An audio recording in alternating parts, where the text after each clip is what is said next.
The fundamental interactions, or fundamental forces, are the interactions that govern the behavior of everything in the universe. Other forces we experience are the results of various effects of these.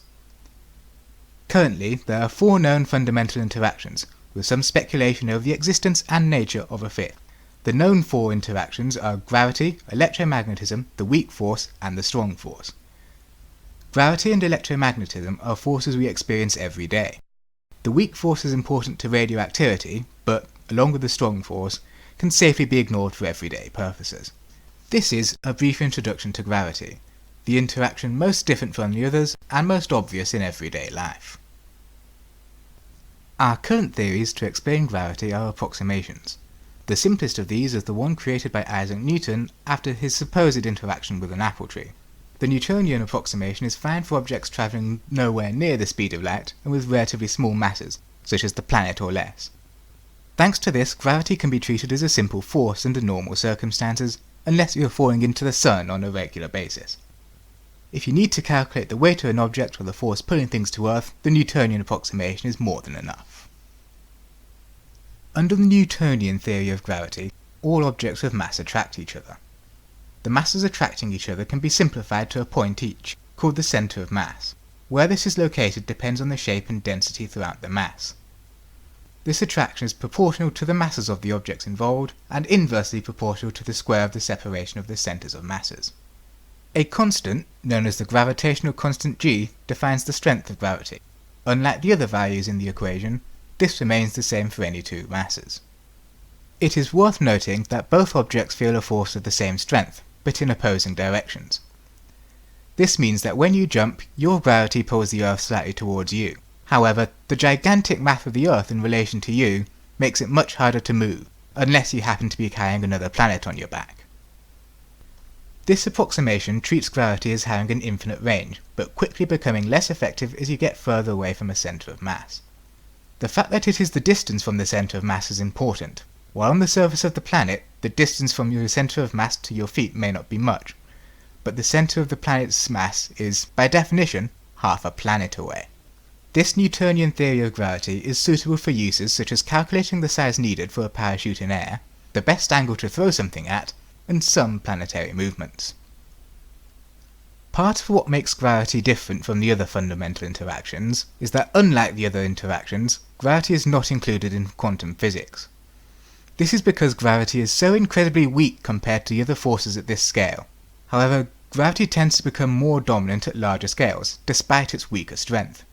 The strong and weak forces have maximum effective ranges which are insignificant compared to most objects at our size before you even get close to cosmic scales.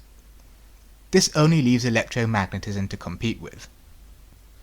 Like gravity, electromagnetism seemingly has infinite range, but positive and negative charges tend to cancel each other out over these distances.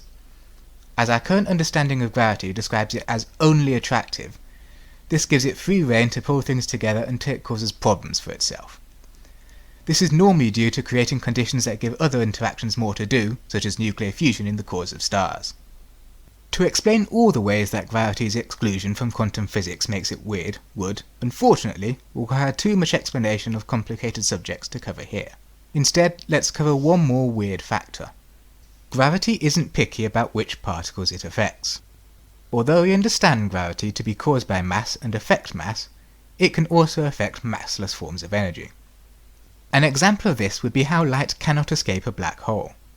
This is not the case with other fundamental interactions, such as electromagnetism requiring targets to have electric charge to be affected. This, along with a number of other failings in Newton's theory, leads to our current theory of gravity. Our best description of gravity so far comes from general relativity. This theory was created by Albert Einstein between 1907 and 1915. In an attempt to keep things as simple as possible, we shall avoid equations in this explanation. Yes, even that one. General relativity treats mass and energy as different states of the same thing, called mass-energy. Similarly, space and time are connected as space-time. Gravity is described as a curvature in space-time caused by mass-energy. More mass-energy causes space-time to curve more. Under this approximation, objects move through a path of lowest resistance through this curved space-time, unless something else acts on them to change their course of motion. This allows for a better model of the movements of cosmic objects and explains the effects of gravity on massless objects such as light. Here is a badly drawn example of me passing by a star in 2 dimensions. In this case, the path of lowest resistance is curved around the larger mass, which is the star. General relativity can be simplified down to Newtonian gravity under the right conditions. While it is still not a perfect description of gravity, it has been proven more accurate than Newtonian gravity more than once, and all attempts to build on it so far have been unsuccessful or unproven. It is likely that general relativity will remain our most accurate theory of gravity for years to come.